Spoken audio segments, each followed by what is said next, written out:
can't believe I'm here, playing for my life tonight.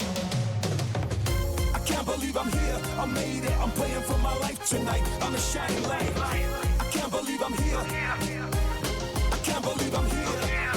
Playing for our life tonight. Yeah, I'm playing for our life tonight. Hi friends, this is Kevin, your host for Kingdom Driven Sports. Thanks for joining me today.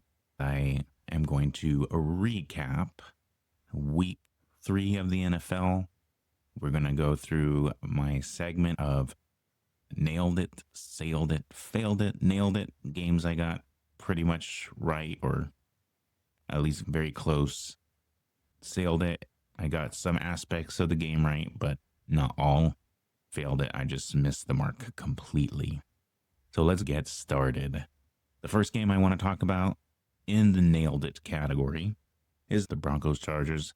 That ended in a 23-20 Chargers victory, which means now not only are the Chargers 3-0, but they have 3 wins over their divisional opponents. One over the Chiefs in week 1, then one against the Raiders last week on Monday night, and this past week they were able to get the win against the Broncos. So they're sitting pretty right now, the Chargers are, and they're playing very good. I am a little bit concerned about the Najee Harris injury, but besides that, it just seems like they're clicking on all cylinders. My prediction for the game was that the Chargers would 23-17.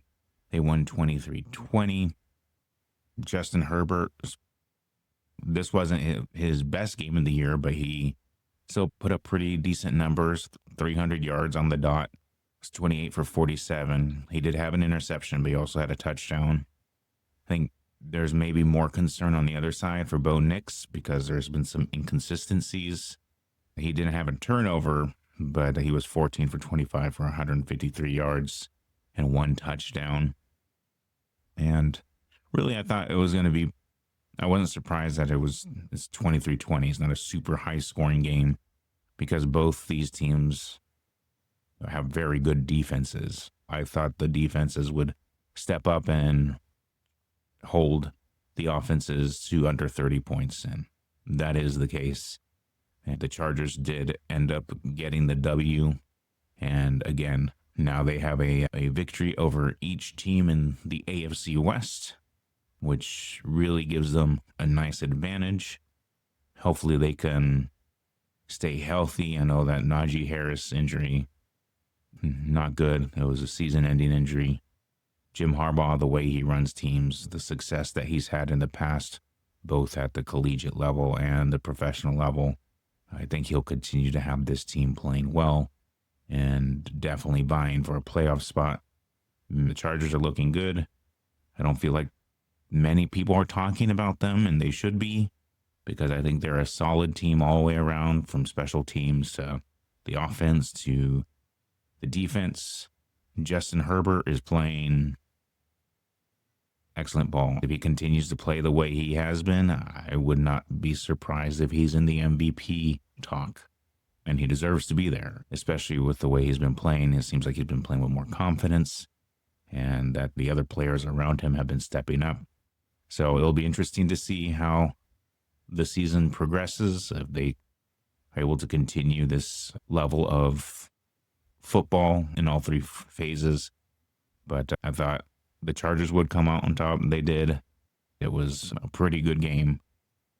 Nothing like 2 divisional rivals going at it, especially when they're known for their defenses. I wouldn't be surprised if their next game this year is a similar score because their defenses are playing so well at such a high level. The next game I wanted to talk about is the Thursday night game. I talked about it briefly after Thursday night.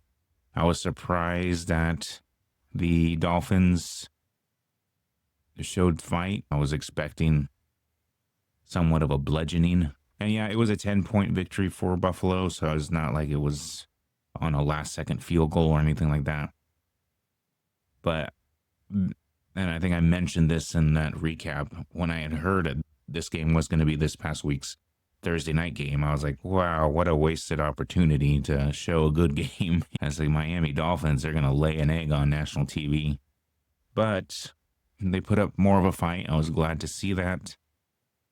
Buffalo is just too talented. You're talking about a Super Bowl contender, MVP from last year, Josh Allen leading that team, and that guy could do some amazing things. So I expected the Buffalo Bills to win, but I thought they would win 31-17. I know some of you might be saying, well, that's only a 4-point difference, so is it really that much better?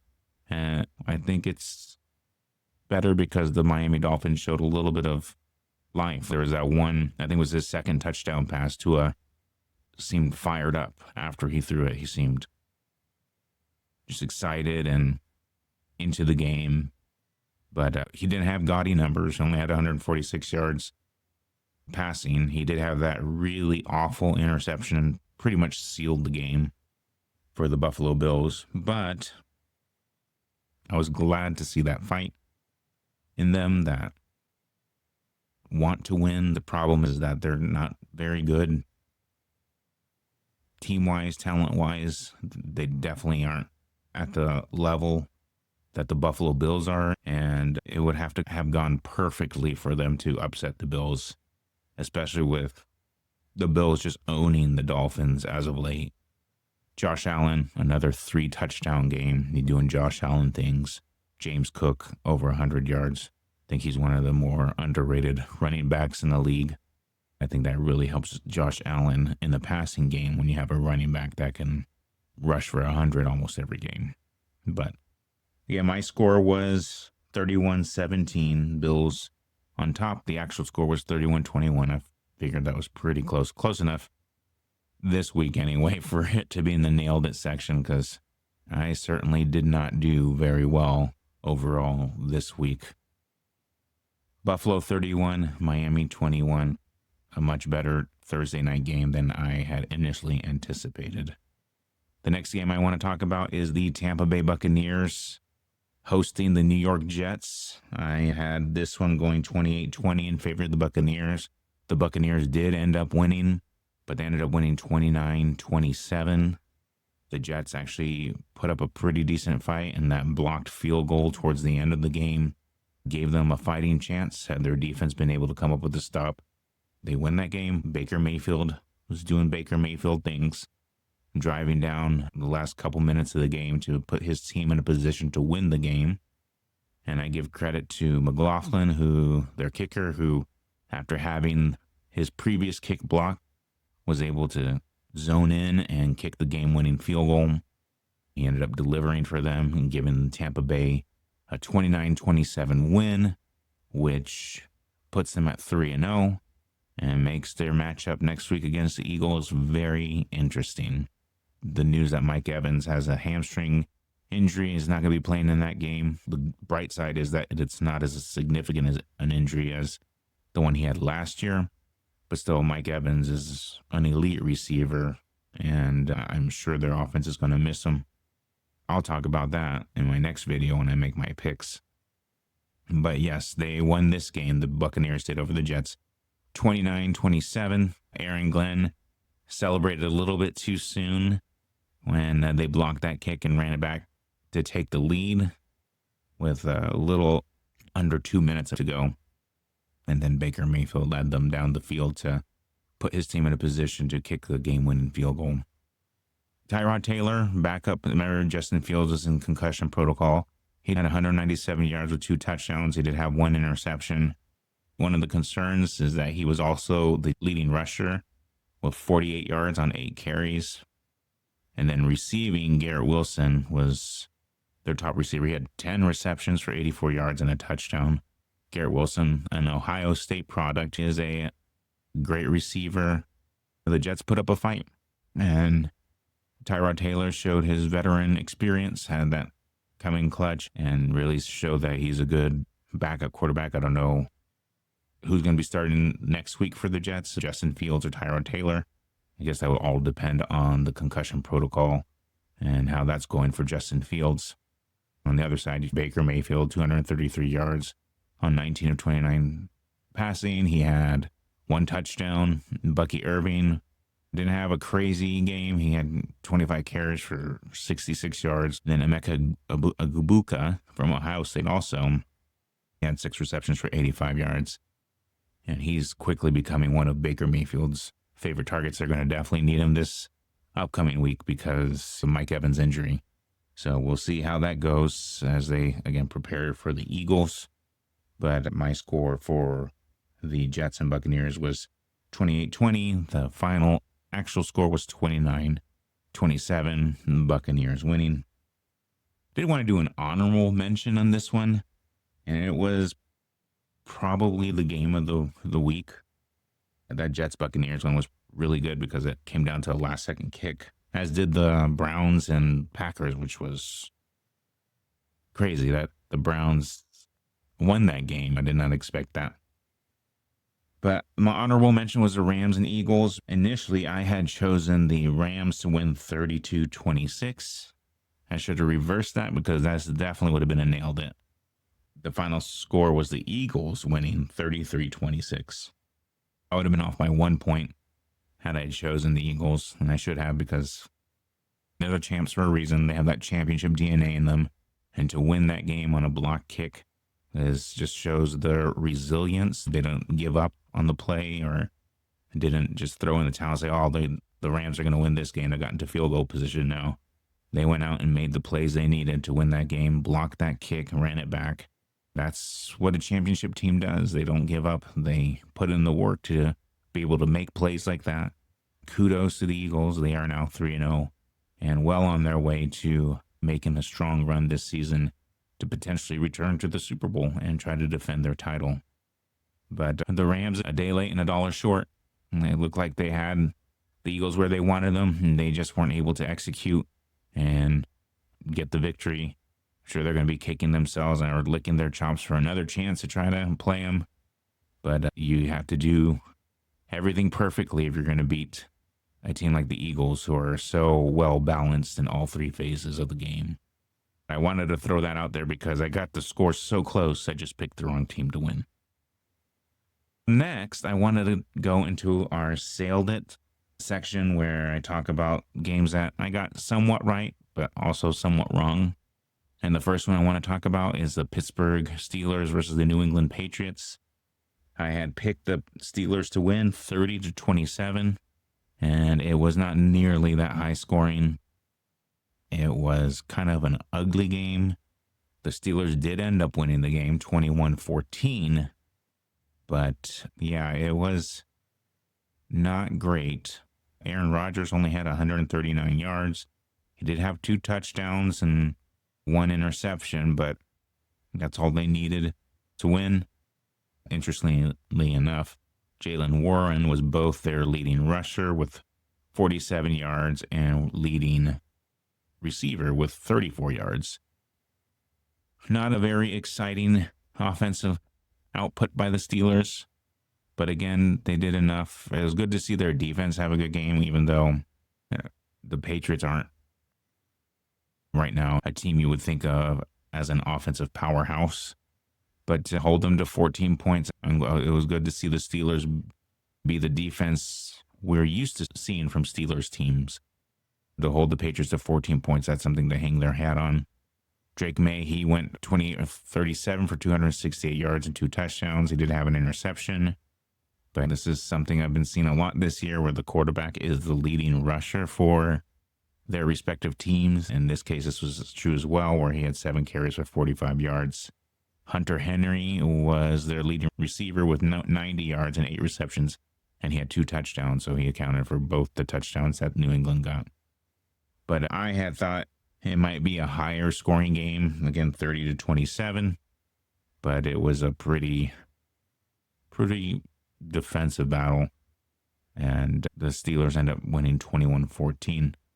We'll see again what happens next week, but I do have concerns for both teams, and it's strange, say for this game, that the Steelers defense has been pretty suspect to some weaknesses that they've shown, and not what we're usually accustomed to with the Steelers.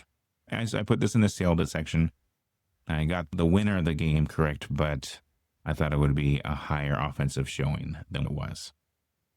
The next game I want to talk about is the Chiefs and the Giants. It was a Sunday nighter. As a Chiefs fan, I have concerns about what I've been seeing from the Chiefs. This game did not ease many of those concerns, save for that we finally got in the win column, albeit against the Giants, who have not been good for a while. In fact, I think there was a statistic that said since 2017 or 2018, they have the least wins, so the second of the most losses of any team in the NFL. I think really since Eli Manning left, maybe even a little bit before, they've been struggling to get back into a place of competing for Super Bowls, or at least for the playoffs. Now, our defense looked good, but I don't want to take too much out of that because, again, it's the Giants. Their offense looked very mediocre. I think last week's game against the Cowboys, where they put up 40, was more a testament to how bad the Cowboys defense is than to how good their offense was, even though Russell Wilson had a fabulous game, showed some flashes of his time in Seattle, but he also benefited from playing a pretty poor defense in Dallas's defense. Kansas City's defense is definitely much better.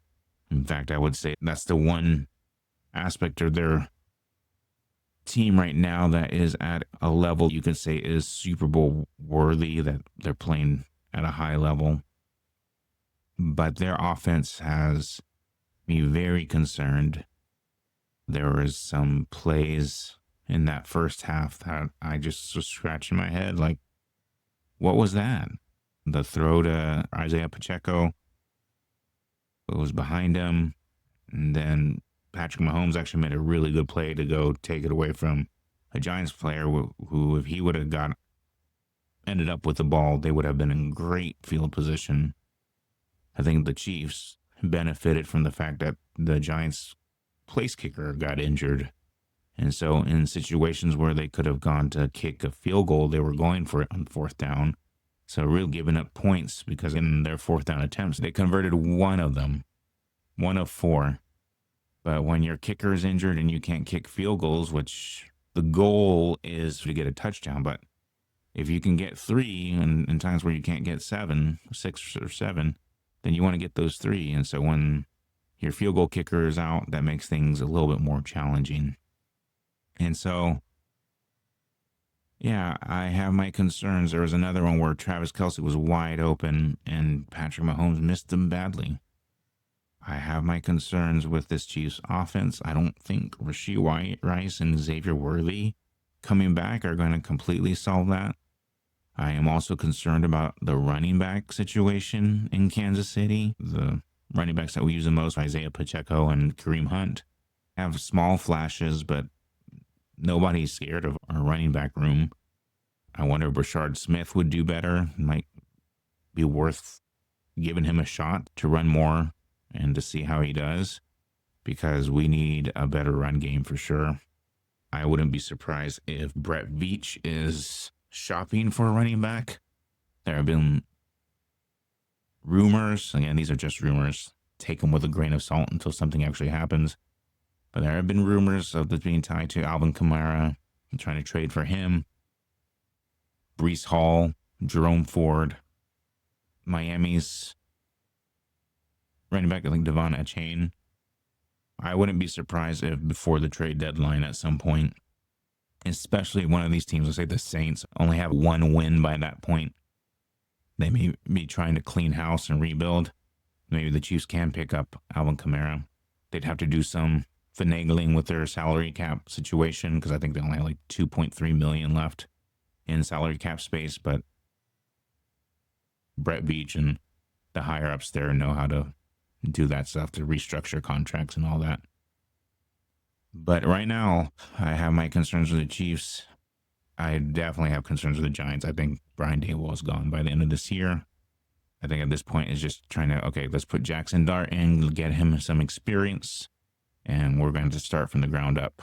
But Russell Wilson did not look good, especially in that last attempt to put some more points on the board where he threw it into the tunnel and then threw it away on fourth down. It didn't look good. It definitely did not look like last week's game against Dallas. But the final score on this was 22-9. I thought the Chiefs would win 24-23 because I thought the Giants, based on the way they looked last week, might be able to put up more points and make it a close game. But that definitely did not happen. Concerns for both teams, and definitely I would not be surprised if this continues for the Chiefs if there is a different representative from the AFC in the Super Bowl this year. That is how concerned I am. We'll see as the season progresses, and also see with Xavier Worthy most likely playing this week against Baltimore, and then when Rashee Rice comes back, how much that helps, and also if Brett Veach makes a move for a running back that will help our run game more. We'll see if that'll get us back on track. But as of right now, there's definitely big questions that need to be answered. Hopefully they will be. Otherwise, again, I think another AFC team will be representing the AFC in the Super Bowl. The last game on the Sailed It section is the Monday Nighter, Detroit and Baltimore. And two excellent teams. It's hard to imagine that the Baltimore Ravens and the Chiefs are both 1-2. But the Lions, after that first game, I was like, whoa. But then after the dust settled, I realized, well, that's just week one. These past 2 weeks, the Lions have looked like the Lions of the past few years, where they have looked scary good. This was a quality opponent. It's not like the Baltimore Ravens are a nobody, or not to single anyone out, but it's not like they're the Giants or the Saints or the Dolphins. They have been one of the teams that regularly discussed as being able to make it to the Super Bowl and possibly win it. But really, what this game came down to was who was going to make a mistake first. And I think the turning point was when Derrick Henry had that fumble. And it's strange that he's had that issue this year, because I don't recall him having this bad of a stretch of fumbling the ball that way. Kudos to the defense. They're knocking the ball out and just trying to create a turnover, and they were able to do that. But I think that was the turning point, because they were going toe-to-toe, and it was a good game. And then that fumble and certain things in the fourth quarter, even though Lamar Jackson had 3 touchdowns, it seemed to throw his sync off a little bit.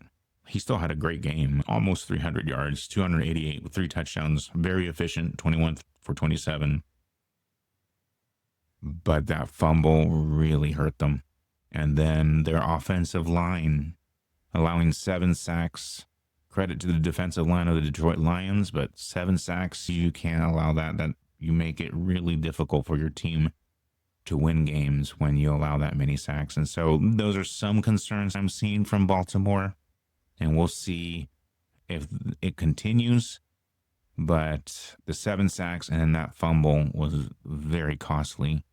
Jared Goff, who I don't think he gets enough love. That dude is awesome. Super efficient. He was 20 or 28, 202 yards and a touchdown. Did what he had to help his team win. But I think they should be talking about him more as one of the best quarterbacks in the league and what he's helped accomplish there in Detroit since he arrived. David Montgomery had 12 carries for 151 yards and 2 touchdowns. He didn't need to pass the ball very much because of their run game. Jahmyr Gibbs also had a really good game. He had 22 carries, 67 yards, 2 touchdowns. So they're starting to look really good, the Lions are. And they're starting to look like the Lions that we have come to know over the past few years, who are competing for that NFC North title and competing to get into a position to represent the NFC in the Super Bowl. And when you have players like that, when you have Jared Goff, David Montgomery, Jahmyr Gibbs, Amon-Ra St. Brown, and Jameson Williams, Sam Laporte, you give yourself a really good chance. A lot of credit to Dan Campbell, who has really turned that culture around in that locker room and helped revive this organization who used to be the punching bag of the NFL, along with the Cleveland Browns and Raiders for a long stretch. But now the Lions looking good. That NFC North race is going to be very interesting because there's some good teams there. So we'll keep an eye on that. As for the score, I had it at 42-40 with the Lions winning. It was 38-30. Not as close, but I think a lot of it had to do with the sacks on Lamar Jackson, that fumble by Derrick Henry, and the rushing attack of the Detroit Lions, just Baltimore's defense not being able to stop that. Kudos to the Lions for going into Baltimore and getting this quality win. We'll see if they can continue that. They have an interesting matchup with Cleveland next week. Don't sleep on them. That defense is for real. It'll be an interesting matchup. Okay, so failed it. I didn't realize this until after I'd posted the video, and then I was watching the games on Sunday, and I was like, I don't remember making a pick for this game, and I don't know why, because I was looking at the games and I thought I should have had it. But Falcons, Panthers, I, for whatever reason, missed this one. I can tell you with 100% certainty that I would have chosen the Falcons. I had very little faith in Panthers. Did not think they would shut the Falcons out and put up 30, so like 30-0. Yeah, no, I didn't think that was going to happen. That was astonishing. I thought the Falcons would put up a better fight. I didn't think the Carolina Panthers were capable of doing something like that because they seemed to be towards the bottom of the league. No one was picking them to win the NFC South, including myself. But here they are putting up 30 on the Falcons and holding the Falcons a big goose egg. So my bad, Falcons and Panthers fans. I did not do it intentionally. I don't have anything against your teams or your cities. I just missed it. But again, I would have chosen the Falcons and gotten this terribly wrong. So either way, it would have been a failed it. But yeah, some major concerns. I think I wouldn't be surprised if this continues. There's a coaching change in Atlanta because that was not pretty. And hey, this is my Chiefs fan speaking to me. If things start going south in Atlanta, I would not mind Bijan Robinson in Kansas City. But I think he would be an expensive get because he's a really good running back. Michael Penix probably had his worst game as a Falcon with 2 interceptions, 18 for 36, not very efficient, only 172 yards. And it didn't go well for the Falcons. My next one I got completely wrong was the Bengals and Vikings. I thought the Bengals would end up winning this game because I had more faith in Jake Browning than I did in Carson Wentz. But lo and behold, Carson Wentz did what he had to help position his team to win. Not just win, but to crush the Bengals. I also thought the Bengals with Jamar Chase and T. Higgins would have given themselves a shot, but it just was not good. Jake Browning, 19 for 27, 140 yards, 1 touchdown, 2 interceptions. They could not get the run game going. Chase Brown, I don't know. In fact, Samaje Perine was their leading rusher, not Chase Brown. Not that that's saying much because Samaje Perine only had 21 yards on 4 carries. Their rushing attack was just non-existent. So I think that really put them in a bad spot.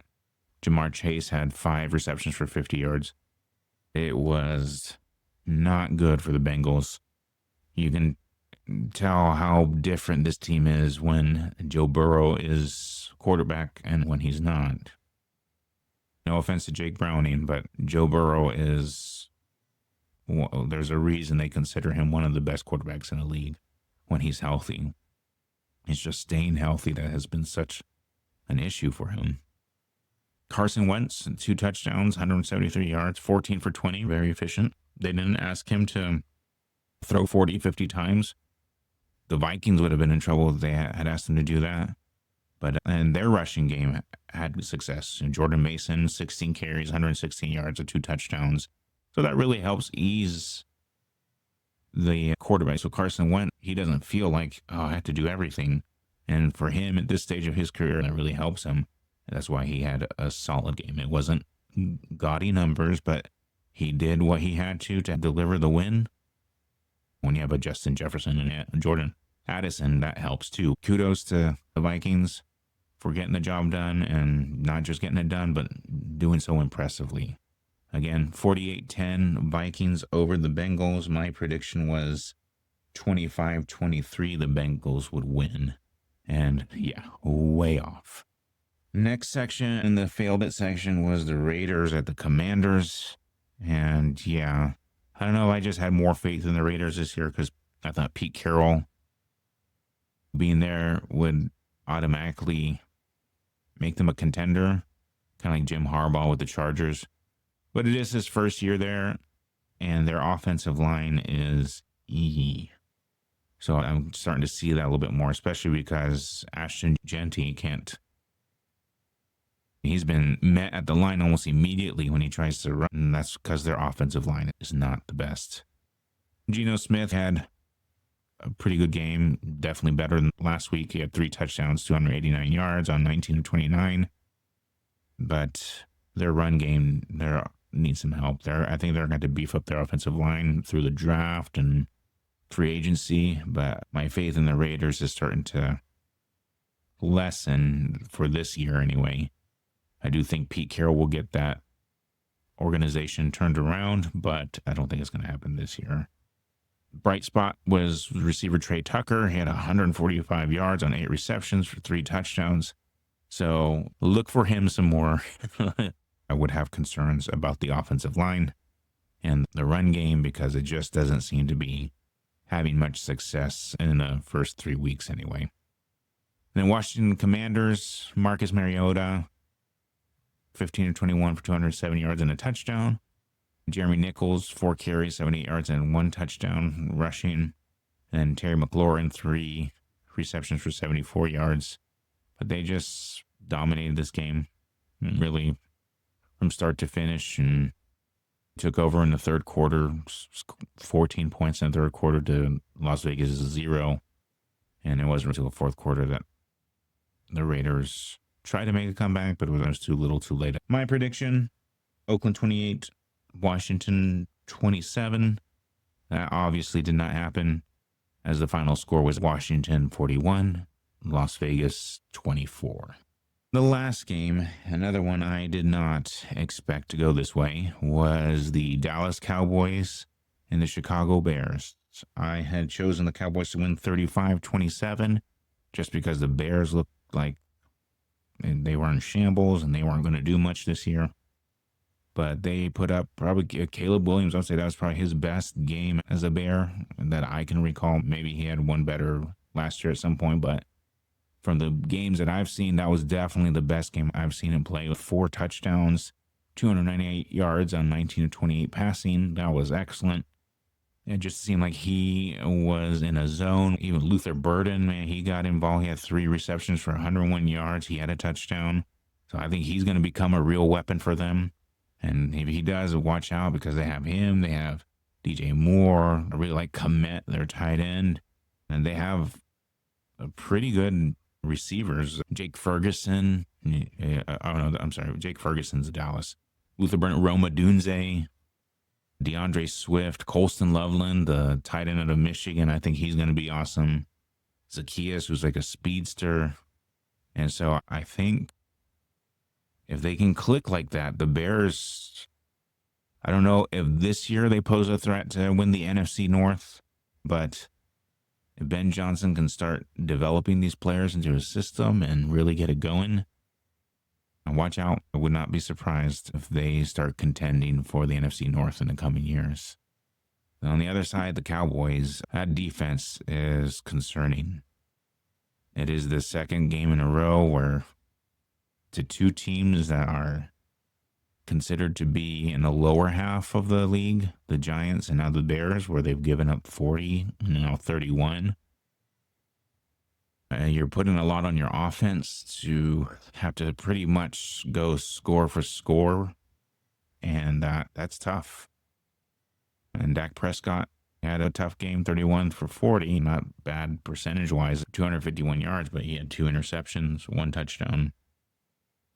Javonte Williams had a pretty decent game, 10 carries for 76 yards, 7.6 average. but they just could not get going, and their defense was just getting torched. That was one of the issues I foresaw with Cleveland and with Kansas City.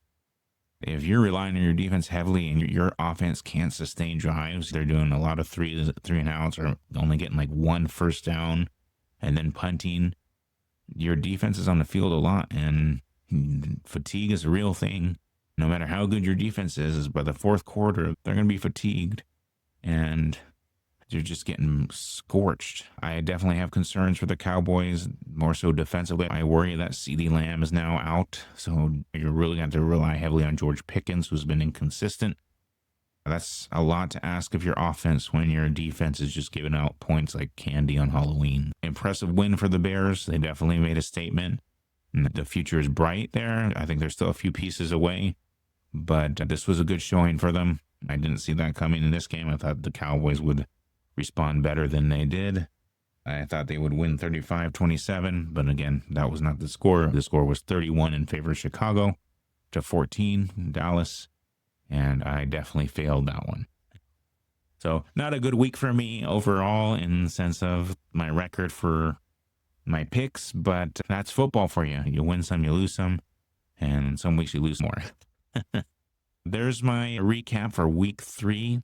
I appreciate you joining me and watching this episode. I hope that you have a wonderful day and that God will bless you.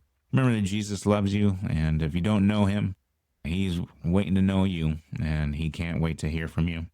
Just know that he is the best thing that will ever happen to you. If you don't know Jesus, I encourage you, start talking to him. Just pray to him and pick up your Bible. If you have one, if not, go out and get one. Read it and get to know him, because he can't wait to get to know you and just be in the integral part of your life. Anyways, my friends, thank you so much. I'll be looking for my next video as well, where I'm going to be making picks for week 4. I can't wait to talk to you guys soon. God bless you. Have a great rest of your day, and until next time.